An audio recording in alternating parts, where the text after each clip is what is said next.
Bismillahirrahmanirrahim. Assalamualaikum warahmatullahi wabarakatuh. Waalaikumsalam warahmatullahi wabarakatuh. Alhamdulillah wassalatu wassalam ala habibina wa syafi'ina rasulillah wa ala alihi wa sahbihi wa man walah wattaba'a hudah wa ba'd. Allahumma akhrijna min dhulumatil wahm wa akrimna binuril fahm waftah alaina bima'rifatil ilm wa sahil akhlaqana bil hilm waj'alna mimman yastami'una al-qawla fayattabi'una ahsanah. Subhanaka la ilma lana illa ma 'allamtana innaka antal alimul hakim. Wala haula wala quwwata illa billahil aliyyil azim. Allahumma 'allimna ma yanfa'una wa zidna ilma wa ba'd. Kaifa halukum? Alhamdulillah. Masa'al khair. Masa'al khair. Sanwasil insyaallah fi qiraat wa syarah kitab Khulasat Nuril Yaqin fi sirat Sayyidil Mursalin li Syekh Umar Abdul Jabbar wa wasalna fi liqa' as-sabiq ila al-bab ar-rabi'. Naam. Ila al-bab ar-rabi'. Terakhir kita sampai pada bab keempat yang mengisahkan apa? Wafatnya ibunda Nabi sallallahu alaihi wasallam. Sekali lagi, semua kejadian pahit yang dialami oleh Nabi sejak dalam kandungan sampai masa persusuan, sampai kemudian dikembalikan kepada ibundanya, ibundanya berziarah ke makam ayahnya, ketika pulang dari sana ibundanya wafat. Semua itu adalah pelajaran berharga bagi umat manusia bahwa orang-orang pilihan semakin tinggi derajatnya di sisi Allah, semakin banyak ujian yang akan dia dapat. Karena dunia ini bukan tempat pemberian balasan dan tempat bersenang-senang. Kalaupun ada kesenangan, itu hanya selingan. Kalaupun kita dapat ganjaran, balasan dari apa yang kita perbuat, itu hanya balasan pengantar. Balasan sesungguhnya, kehidupan sesungguhnya hanya ada di alam akhirat. Inna darul akhirata lahiyal hayawan, kata Al-Quran. Sesungguhnya kehidupan yang sejati itu ada di alam akhirat. Kehidupan akhirat itulah yang kehidupan sesungguhnya, itu kata Al-Quranul Karim. Kullu nafsin dha'iqatul maut wa innama tuwaffawna ujurakum yaumal qiyamah. Setiap jiwa yang hidup itu pasti akan merasakan kematian, dan ganjaran kalian itu akan ditunaikan kapan katanya? Di dunia atau di hari kiamat? Hari kiamat, yaumal qiyamah. Faman zuhzi'a 'anil nar, siapa yang disingkirkan dari neraka, wa udkhilal jannah, dimasukkan ke dalam surga, faqad faz. Dialah orang yang beruntung, orang yang berhasil. Jadi kamu kalau nanya, bagaimana agama Islam memandang keberhasilan seorang manusia itu? Jawabannya itu. Manakala dia ketika sudah mati nanti berhasil terhindar dari api neraka, masuk ke dalam sorga, itulah orang yang beruntung menurut Al-Quran. Jadi kalau ada orang bergelimang harta ketika hidup di dunia, tapi ketika masuk ke alam baka dia masuk ke dalam neraka, orang beruntung atau orang gagal? Bagus. Tapi sebaliknya, orang hidup terbatas, hidup dengan banyak kepahitan, banyak dengan ujian, ketika masuk alam akhirat, dia disambut sama malaikat sebagai orang yang terhormat di sisi Allah, itulah orang yang beruntung. Masuk surga, terhindar dari neraka. Harusnya begitu kita hidup, no? Harusnya kita hidup begitu. Gimana caranya supaya ketika kita masuk alam akhirat nanti kita selamat, ya kan? Apa artinya 70 tahun kamu hidup di dunia, bergelimang harta duniawi, tapi tiba-tiba kemudian apa? Wafat tidak membawa keimanan. Rugi atau enggak itu? Ruginya bukan setahun 2 tahun masalahnya, abadi. Nauzubillah, summa nauzubillah. Tapi sekarang kita punya ujian, bertahun-tahun kita diuji dengan A, dengan B, dengan C. Tiba-tiba pas ketika masuk ke alam akhirat, disambut sebagai orang yang mulia, masuk ke dalam surga, ketika dihisab, amalan baiknya lebih banyak ketimbang amalan buruknya. Itulah orang yang beruntung. Sedikit ujian, sebanyak apapun ujian di dunia, tidak akan sebanding dengan nikmat yang akan dapat di alam akhirat. Dan dalam diri Nabi Sallallahu Alaihi Wasallam kita mendapatkan pelajaran itu. Kehidupan beliau satu fase ke fase yang lain itu penuh dengan ujian, penuh dengan penderitaan. Baik, sekarang kita akan memasuki fase selanjutnya. Setelah ibundanya wafat, pengasuhan Nabi diserahkan kepada siapa? Kakeknya yang bernama Abdul Muttalib. Abdul Muttalib ini nama aslinya siapa? Ini gak banyak orang tahu. Saya yakin kamu gak bakal tahu. Ada yang tahu 100.000 buat kamu? Kalau ada yang tahu 200.000. 200.000 buat kamu. Nama Abdul Muttalib siapa? Kalau kebanyakan lebih dari 200, kamu keenakan. Santri kan 50 juga udah banyak. 100 juga udah banyak. Ya, buat jajan seminggu ya kan? 200.000. 250.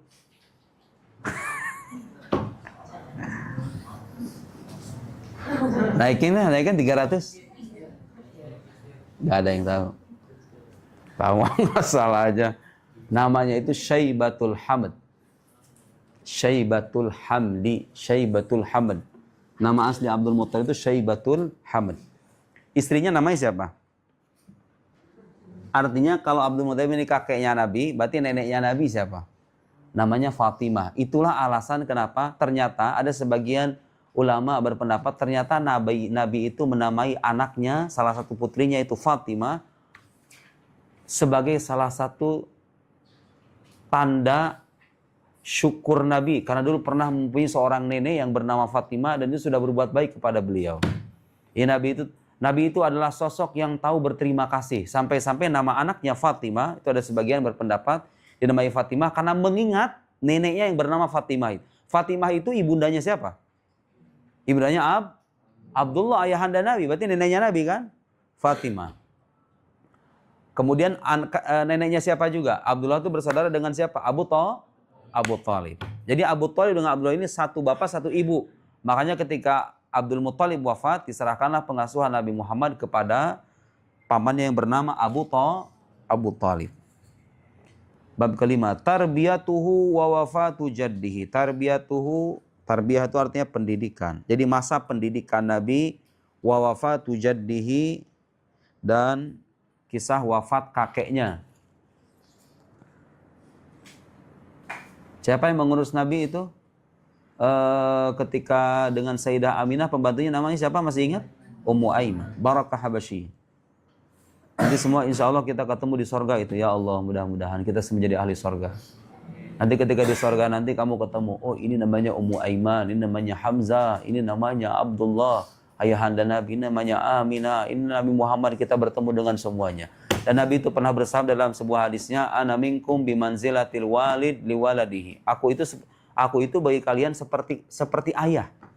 Jadi Nabi itu melukiskan hubungan dekatnya dengan kita seperti halnya ayah dengan anak. Ada nggak? Menurut kamu ada nggak ayah yang tega anaknya masuk neraka? Ada nggak? Ya, Nabi itu sangat ingin kita itu selamat. Melukiskan kedekatannya dengan umatnya seperti ayah. Seperti ayah dengan anak. Ana minkum bimanzilatil walid liwaladi. Terus istri-istrinya Nabi disebutkan dalam Al-Quran, an-nabiyyu aula bil mu'minina min anfusihim wa azwajuhum ummahatuhum. Nabi itu lebih utama bagi orang beriman ketimbang diri mereka, dan istri-istrinya adalah ummahatuhum. Apa artinya ummahat? Ibu. Jadi istri Nabi itu dilukiskan seperti ibu buat kita.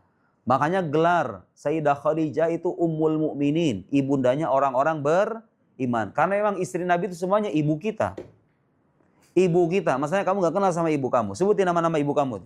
Selain Sayyidah Khadijah dan Aisyah. 5 aja. Hafsah. Kemudian Maria Al-Qibtiyah. Oke. Terus Saudah binti Zam'ah. Siapa lagi? Zainab binti Khuzaimah. Zainab binti Jahash. Ummu Salamah. Safiyah. Juwairiyah. Ummu Habibah. Maimunah. Harusnya begitu. Kamu gak kenal sama ibu kamu sendiri? Ada ibu yang tega anaknya sengsara, ada nggak? Nggak ada. Artinya kita ini sebagai orang beriman harusnya bersyukur. Kelak di alam akhirat banyak orang ingin menyelamatkan kita. Ada Nabi SAW, ada ibunda-ibunda kita. Ya kalau kita hidupnya beriman dan wafat dengan membawa keimanan, makanya dipegang itu keimanan jangan sampai lepas ya. Sebesar apapun kemaksiatan yang kita lakukan, jangan sampai iman itu lepas karena ini tiket utama menuju sorga. Cuma jangan sampai, yang mentang-mentang beriman mengentengkan perbuatan maksiat, yang penting beriman aja gitu. Jangan. Khawatir nauzubillah diakhiri dengan su'ul khotimah kalau kamu mengentengkan. Jadi sekali berbuat maksiat itu jangan pernah ada perasaan mengentengkan. perbuatan maksiat. Orang beriman itu apa yang digambarkan dalam Al-Quran kalau dia berbuat dosa? Walladzina idza fa'alu fahishatan aw dzalamu anfusahum dzakarullah. Orang-orang bertakwa itu dilukiskan apabila mereka berbuat buruk atau menzalimi diri mereka sendiri, dzakarullah. Mereka mengingat Allah, langsung tobat orang beriman, bukan menikmati perbuatan maksiat. Baik. Masa pendidikan Nabi kemudian disusul dengan wafat kakeknya. Qoma bitarbiyatihi ba'da qoma bitarbiyatihi. Mendidik. Qoma bitarbiyat itu artinya mendidik. Ba'da wafati ummihi, setelah wafat ibundanya. Siapa yang mendidik itu? Qoma itu fi'il. Fa'ilnya mana? Itu tuh jadduhu. Jaddu apa artinya? Kakeknya Abdul Muttalib. Setelah ibundanya wafat, Nabi Muhammad sallallahu alaihi wasallam dididik oleh kakeknya Abdul Muttalib, gitu artinya. Wa kana yuhibbuhu, dan beliau sangat mencintainya. Siapa yang mencintai itu maksudnya? Abdul Muttalib itu sangat mencintainya, aktsar min hubbihi li auladihi, melampaui cintanya kepada anak-anaknya. Jadi melampaui cintanya kepada Sayyid Abdullah, kepada Abu Talib dan anak-anaknya yang lain. Anak Abdul Muttalib ini banyak, di antaranya Abdullah, ayahanda Nabi sudah wafat kan, di antaranya Abu Talib. Kemudian punya anak-anak yang lain. Nah, ketika hidup Nabi Muhammad bersama mereka, Nabi Muhammad itu anak yang paling dicintai oleh Abdul Muttalib melampaui anaknya sendiri. Dan itu tabiat manusia normal. Melihat Nabi itu pasti akan langsung punya perasaan cinta. Kata Sayyidina Ali bin Abi Thalib dalam melukiskan Nabi Muhammad sallallahu alaihi wasallam, man ra'ahu badihatan haba wa man khalatahu ma'rifatan ahabba. Siapa yang dekat dan bergaul langsung dengan Nabi itu pasti akan mencintai Nabi. Bagaimana orang tidak mencintai? Fisiknya indah, karakternya luhur, tata krama, sopan santun, jujur, terpercaya, tampan, gagah. Siapa yang tidak suka dengan keindahan semacam itu? Abdul Muttalib sekalipun sangat mencintai Nabi Muhammad melampaui cintanya kepada anak-anaknya. Jadi bukan hal yang aneh ya. Dan saya pernah bilang, kalau dibilang siapa Nabi yang paling tampan dari sekian banyak Nabi itu, banyak orang menyebut nama Nabi Yusuf, betul? Nabi Yusuf itu betul dikaruniai ketampanan yang tidak biasa oleh Allah. Sampai-sampai perempuan-perempuan Mesir dalam Al-Quran dikisahkan, faqatta'na aydiyahunna wa qulna ma hadza basyaran in hadza illa malakun karim. Mereka perempuan itu mencincang-cincang tangannya ketika melihat Nabi Yusuf lewat, dicincang-cincang tangannya sambil berkata, ini bukan manusia, ini malaikat. Pernah kamu melihat atau mendengar kisah perempuan di Arab melihat ketampanan Nabi Muhammad sampai begitu? Pernah nggak? Nggak ada. Oh, kalau begitu Nabi Yusuf lebih tampan dong. Nabi Muhammad? Nggak, bukan begitu. Nabi Yusuf alaihissalam utia syatral husn, diberikan separuh keindahan. Nabi Muhammad utiyal husnu kullu, diberikan semua keindahan. Jadi Nabi Muhammad itu Nabi yang paling tampan, tetapi ketampanannya itu ditutup dengan wibawa. Sehingga orang tidak bisa lama-lama melihat beliau. Nabi Yusuf ketampanannya ditampakkan oleh Allah sehingga menjadi ujian bagi perempuan-perempuan pada masanya. Termasuk istrinya Raja Mesir yang bernama siapa? Zalikha atau Zulaikha. Kata orang Indonesia Zulaikha. Orang Arab nyebutnya Zalikha.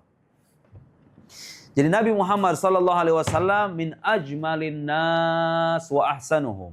Termasuk manusia yang paling tampan. Tetapi ketampanan ditutup dengan wibawa sehingga orang itu tidak bisa memandang lama-lama wajahnya. Makanya rata-rata yang meriwayatkan dalam kitab Syama'il, ciri-ciri fisik Nabi itu rata-rata orang-orang yang pernah kecil sama Nabi.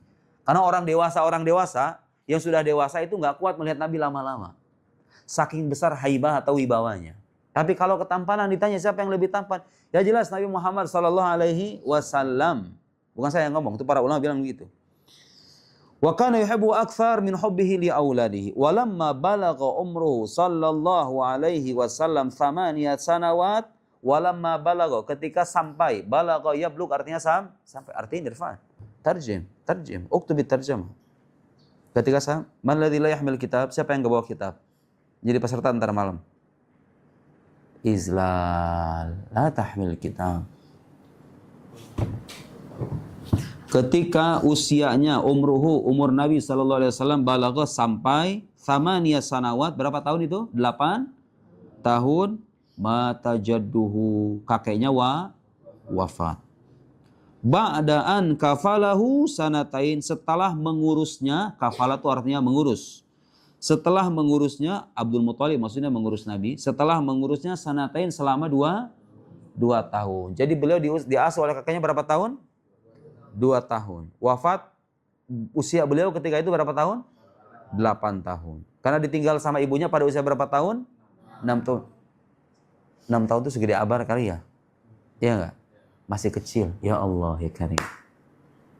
Yatim, tidak pernah melihat ayahnya, ibundanya wafat dalam keadaan masih kecil lagi. Wafat melihat ibunya sakaratul maut di depan matanya langsung. Bukan dalam keadaan ibunya berada di luar, anaknya ada di rumah. Enggak, di depan matanya langsung. Di tengah perjalanan lagi, bukan dalam rumah sendiri loh. Itu kan gak enteng, ujian kayak begitu, bener gak? Kalau orang tua wafat, kemudian kita membersamai kita di rumahnya, atau kita membersamai dengan keluarganya gitu kan. Itu kan ada suasana tertentu tuh yang menjadi apa namanya, tidak begitu berat ketimbang kita melihat orang tua sakit di tengah perjalanan pula. Gak ada siapa-siapa lagi kecuali dengan pembantunya namanya Ummu Aiman. Melihat dengan mata kepala langsung ibundanya sakaratul maut sallallahu alaihi wasallam. Wa ba'da wafati jaddihi, setelah wafat kakeknya, apa yang terjadi? Kafalahu ammuhu Abu Thalib. Apa artinya kafala tadi? Mengurus. Artinya mengurus dan mendidik tentunya. Dan ngurus anak itu nggak cukup dengan makan dan minum ya. Kamu nanti kalau punya anak, saya mau pesan nih, dengerin. Nok, suatu saatnya kalau punya anak, jangan pernah punya anggapan bahwa mengurus anak itu cukup dengan memberi makan, minum, nyekolahin, ngasih uang jajan, selesai. Anak itu bukan binatang. Anak itu adalah makhluk yang terdiri dari jasad dan ruh. Jasadnya perlu kebutuhan. Kebutuhan jasad anak apa? Susu, makan, minum yang bergizi, dan seterusnya. Betul nggak? Tapi selain jasad ada kebutuhan apa namanya? Kebutuhan rohani. Itu hanya dipenuhi dengan apa kebutuhan rohani itu? Diajak sholat. Dididik mendekatkan dirinya kepada Allah, mengenal Tuhannya, mengenal agamanya, menceritakan kisah nabinya, diajak ke majelis zikir, diajak sowan ke ulama, minta didoain, dipegang dadanya sama ulama, minta didoain sama ulama yang beneran ulama. Itu cara memberikan asupan rohani kepada anak. Sekarang kamu lihat anak-anak yang bandel-bandel yang gak karu-karuan itu, kamu cek deh bagaimana orang tuanya mendidiknya. Dikasih, di sekolahin mah disekolahin, dikasih jajan, disekolahin normal. Cuma sama orang tuanya nggak ada momen sholat berjamaah, berzikir bersama, membaca sirah Nabi. Berapa banyak jumlah keluarga di luar sana yang kalau kumpulan sama keluarga itu baca sirah Nabi, ada nggak? Keluarga kamu kayak gitu nggak? Hah? Pernah kamu diajak sama orang tua kamu? Ayo nak, kita baca sirah Nabi kita ini, pernah? Nih. Saya mengambil tugas orang tua kamu sebetulnya. Ini bukan tugas saya, tugas orang tua kamu sebenarnya. Memperkenalkan kamu kepada nabi kamu, kepada agama kamu, kepada Tuhan kamu. Ngaji akidah udah hatam kan? Tahu nggak yang berkewajiban ngajarin akidah ke kamu itu siapa? Lastu ana, bukan saya. Siapa itu? Bapak kamu, ibu kamu. Saya ngambil tugas orang tua kamu di sini. Loh, suatu saat nanti kamu kewajiban itu. Okta, kamu berkewajiban begitu. Apalagi udah nyantri kan? Gak ada alasan nanti di hadapan Allah. Ya Allah, hamba tidak paham agama. Kamu sudah nyantri 6 tahun. Belajar akidah, belajar sirah Nabi, diceritakan. Itu untuk memenuhi kebutuhan rohani. Supaya apa? Terbimbing akhlaknya menjadi anak yang baik, berperangai baik, terhindar dari pergaulan bebas. Rata-rata anak yang masuk ke dalam pergaulan semacam itu biasanya keimanannya kering. Batinnya kurang terbimbing. Karena nggak mendapatkan pendidikan yang layak. Udah gitu di sekolah, pelajaran agama itu hanya sekian 2-3 jam doang selama seminggu. Iya nggak? Di sekolah luar. Di sini kamu, Masya Allah, pagi, siang, sore, malam. Ya nggak? Udah nggak ada alasan kamu nggak berakhlak. Ya, nggak beralasan ngomong toksik. Halo, ngomong toksik. Berhenti. Tidak mencerminkan akhlak yang baik. Bukan akhlak santri itu ngomong toksik. Gak berharap kan kamu dibangkitkan dengan muka monyet? Gak berharap kan? Kamu sendiri yang suka ngomong, kamu gak berharap punya suami yang akhlaknya kayak monyet kan? Jangan sering disebut nama itu monyet. Kemudian apa lagi yang sering di absen itu? Anjing, apa lagi? Babi, apa lagi? Toh kamu itu nggak bakal mau kelak dibangkitkan dengan muka 3 hewan itu. Mau muka kayak anjing, mau? Atau dalam mimpi deh kamu mau lihat muka kamu kayak anjing, mau? Gak mau kan? Ya, kenapa sering disebut sama anak-anak segede kamu itu? Heran saya juga. Wa ba'da wafati jaddihi kafalahu ammu Abu Talib wa kana faqiran. Ya Allah, Abu Talib itu orang fakir, bukan orang, anaknya banyak. Terus datang Nabi Muhammad. Nabi Muhammad bersama Sayyidina Ali ketika itu ya. Sayyidina Ali itu hidup dengan Nabi dari kecil. Fawassa'allahu rizqahu. Ketika Nabi Muhammad masih dalam keadaan masa-masa awal-awal diasuh oleh Abu Thalib, Sayyidina Ali belum lahir. Karena Sayyidina Ali itu ketika beliau masuk Islam, Sayyidina Ali itu usianya sekitar 10 tahun. Berarti pada masa ini udah ada belum Sayyidina Ali? Belum. Tapi ada anaknya yang lain. Anaknya banyak, udah gitu fakir. Fawassa'allahu rizqahu. Kemudian Allah pun melapangkan rezekinya. Wassa'a artinya melapang rezeki. Gara-gara apa? Gara-gara datang seorang makhluk yang sangat dicintai oleh Allah, yaitu Nabi Muhammad sallallahu alaihi wasallam. Orang yang tadinya fakir tiba-tiba Allah lapangkan rezekinya gara-gara mengasuh Nabi Muhammad sallallahu alaihi wasallam. Makanya sekali lagi ya, salah satu nasihat para ulama, kalau pengen dilapangkan rezeki, dimudahkan urusan, banyak-banyak baca sholawat sama Nabi. Jadi Nabi Muhammad tuh kamu harus punya keyakinan beliau itu masih ada dengan ruhnya, bukan dengan jasadnya. Membersamai kita dengan ruhnya, bukan dengan jasadnya. Di antara nasihat para ulama, kalau mau dilapangkan rezeki, dimudahkan urusan, banyak-banyak baca sholawat sallallahu alaihi wasallam. Buktinya itu tuh. Abu Thalib dalam keadaan fakir mengasuh Nabi, memuliakan Nabi, memenuhi kebutuhan Nabi, Allah lapangkan kebutuhannya. Kebutuhan rezekinya maksudnya. Wa kana sallallahu alaihi wasallam, dengar ini. Abu Thalib tadi katanya apa? Orang fakir. Kemudian digambarkan di sini. Nabi sallallahu alaihi wasallam fi muddat kafalati ammihi, selama dalam masa pengasuhan pamannya, gitu ngartiinnya. Fi muddat, selama masa kafalati ammihi, pengasuhan pamannya. Selama beliau hidup dengan pamannya, bagaimana akhlaknya? Anak-anak kecil zaman sekarang kadang-kadang udah mah diasuh, dikasih makan, kurang ajar lagi, benar nggak? Kadang-kadang kita menjumpai anak dikasih makan gratis tapi protes misalnya. misal nggak, Nabi Muhammad itu usia berapa tahun ini? Usia berapa tahun? Usia 8 tahun, masih kecil. Ketika diasuh oleh pamannya Abu Thalib, qani'an bima qassamahullah. Qani'an apa artinya? Senantiasa merasa puas. Merasa puas bima qassamahullah, dengan apa yang diberikan oleh Allah. Itu akhlak Nabi sejak kecil. Kalau Allah memberikan rezeki, Nabi itu senantiasa menunjukkan rasa syukur dan rasa puas. Termasuk ketika diasuh oleh pamannya Abu Thalib. Artinya sadar diri gitu loh. Nyadar, ini penting nih anak zaman sekarang itu. Dulu saya pernah pergi ke sekolah itu. Di sekolahnya, jadi capseknya itu cerita tentang perkembangan anak sekolahnya. Ya kayak begitulah sekolah di luar, kamu tahu sendiri. Kemudian katanya pernah ngasih nasihat ke anak-anaknya itu.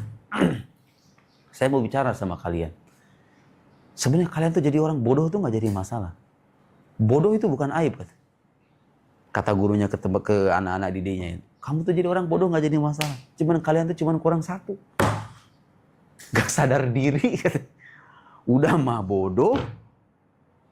Gak mau belajar. Gak mau usaha. Gak punya cita-cita. Gak ngurusin orang tua. Sekolahnya males. Minimal kan kalau orang bodoh menunjukkan mau belajar itu masih mending. Bener gak? Nah ini mah kadang-kadang udah mah bodoh. Berasal dari kalangan keluarga, harusnya kan begini, Tong. Kalau seandainya kita berasal dari keluarga kaya raya, orang malas belajar itu biasanya tuh, ya bukannya wajar ya, tapi maksudnya dimaklumi lah, bapak ibunya pejabat misalnya, dianya anak sekolah malas belajar, merasa bapaknya udah mapan. Tapi kalau misalnya kita berasal dari kalangan keluarga terbatas, harusnya kan sungguh-sungguh belajar, bener gak? Iya kan? Kalau misalnya kita merasa orang tua kita terbatas penghasilannya, dari keluarga miskin misalnya, mohon maaf, harusnya kita nih yang ditakdirkan begitu, harusnya lebih semangat belajar. Udah mau diuji sama Allah dengan keterbatasan ekonomi keluarganya, udah mau diuji dengan keterbatasan otaknya bodoh, Udah gitu nggak mau belajar, malas, bolos lagi. Mabok lagi di luar misalnya, nauzubillah. Itu namanya apa itu? Itu bodoh sekaligus tidak tahu Jadi bodoh itu bukan aib sebenarnya. Yang penting ada rasa tahu diri. Kalau kita ditakdirkan hidup terbatas, mensyukuri apa yang kita terima, karena itulah akhlak yang diteladankan oleh Nabi Sallallahu Alaihi Wasallam sejak masa kecilnya tuh lihat sampai dewasa. Dan ada hadis Nabi, laisal ghina bi kathratil arad wa innamal ghina ghinan nafs. Kekayaan itu kata Nabi tidak diukur dengan kathratul arad, dengan banyaknya harta, tapi dengan kekayaan hati, puas dengan pemberian Allah Subhanahu wa taala. Sadar diri ya. Kalau merasa orang tua, saya dulu termasuk. Saya ini berasal dari kalangan keluarga, jadi keluarga saya itu bukan keluarga kiai, asal kamu tahu. Di lingkungan keluarga saya, dari atas sampai bawah, itu nggak ada yang mempelajari agama secara sistematis dan akademis sampai sekolah tinggi itu, alhamdulillah nggak ada, kecuali saya. Artinya saya diberikan kesempatan sama Allah untuk menekuni bidang yang tidak pernah ditekuni sama keluarga saya. Mau adik saya yang kedua, ketiga, keempat, nggak ada. Dia belajar agama. Ada adik saya 2 orang mondok dulu di Darul Qalam. Itu hanya hitungan tahun kabur, sering kabur. Pondoknya itu dekat sawah, jadi kadang kabur malam-malam melewati sawah itu. Bahkan kabur dari pondoknya ke rumahnya itu jalan kaki pernah. Gak ada yang betah. Kemudian saya punya ayah juga gak belajar agama secara akademis. Dan ingat ya, suatu saat nanti kalau kamu ditakdirkan punya ilmu lebih banyak ketimbang orang tua kamu, jangan sekali-kali menunjukkan kalau kamu lebih baik dari orang tua kamu, ya.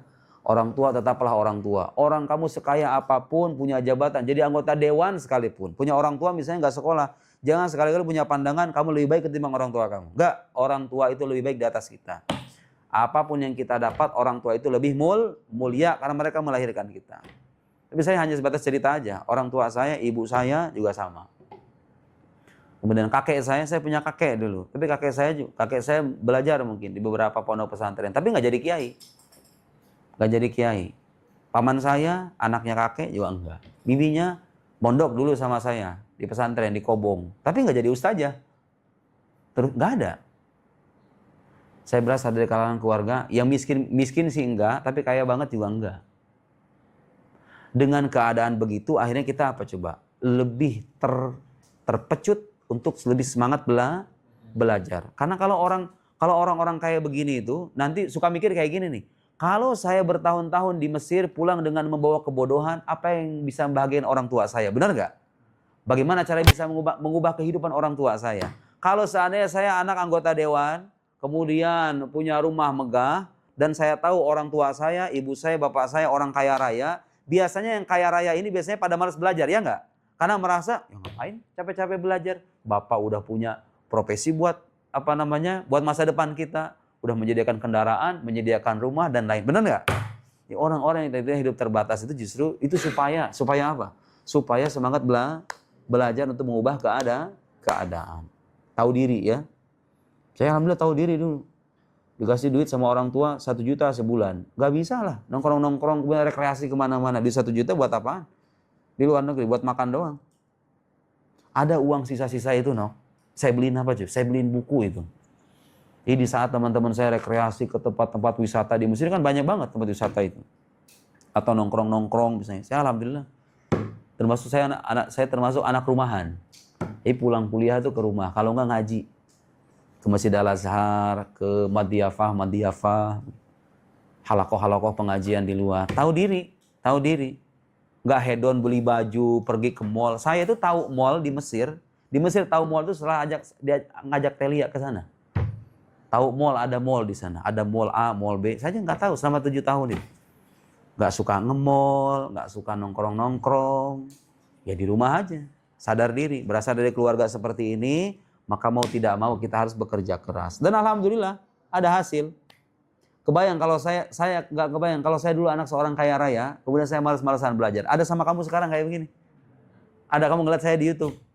Nggak akan.